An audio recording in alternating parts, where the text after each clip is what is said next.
আমি ভাবতেও পারিনি আমার এত প্রবলেম হওয়ার পরেও তুমি আমার সাথে দেখা করতে এসছো। তুমি এসব কি বলছো? আমি তোমাকে ভালোবাসি, তোমাকে ছাড়া আমার কিছুই চাই না। আমি জানি তুমি আমাকে অনেক ভালোবাসো, কিন্তু তোমার বাবা মা আমাকে কোনোদিনই মেনে নেবে না।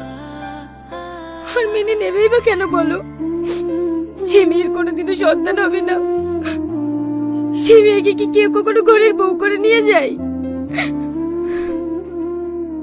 জানি কেউ নিয়ে যাবে না। তোমার জন্য আমার বাড়িতে আমি সবাইকে বুঝেছি, কেউ আমার কথা শুনেনি, তাই আমি নিজে চলে এসেছি। চলো, আজকে আমি তোমাকে বিয়ে করব।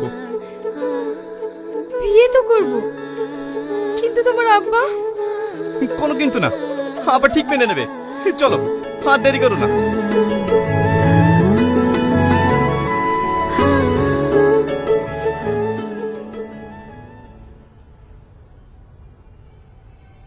দেখো, তোমার ছেলে যেমন ওই মেয়েকে বিয়ে করেছে, আমি কোনোদিন ওই মেয়েকে মেনে নেব না। তুমি এক্ষুনি ওদের আসতে মানা করে দাও। আরে ছেলেটা রাস্তা রাস্তায় ঘুরছে, আসতে বলেছে, আসুক না। তার মানে তুমি বাজা মেয়েটাকে মেনে নিবা? আরে না,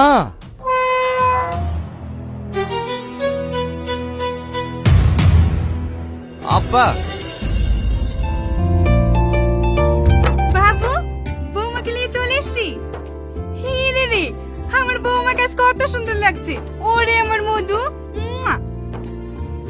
মা ভালো আছেন? এতক্ষণ ভালো ছিলাম না মধু, তোমাদেরকে দেখে ভালো হলাম। আমার ঘরের লক্ষ্মী ঘরে ফিরে এসছে। কি গো, নতুন বৌমাকে বাইরে দাঁড় করে রাখবা না ঘরে নিয়ে কিছু খাওয়া দাওয়ার ব্যবস্থা করবা? হ্যাঁ, এক্ষুনি করছি। চলো মা, ঘরে চলো।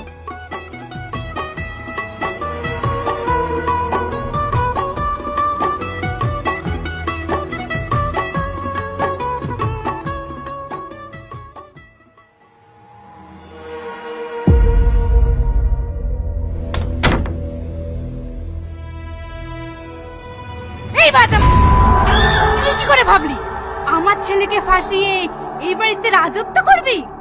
আমার বংশের প্রদীপ জ্বালানোর জন্য তোকে খুন করে জেলে যাবো সেও স্বীকার, কিন্তু তোকে এই বাড়িতে থাকতে দেবো না। আমার চুল ছেড়ে দাও মা, আমার ভীষণ লাগছে, আমাকে ছাড়ো মা। কই গো, বৌমাকে একটু বাইরে নিয়ে আসো, জোসনারা দেখতে এসছে।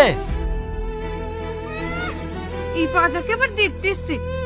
এই চ।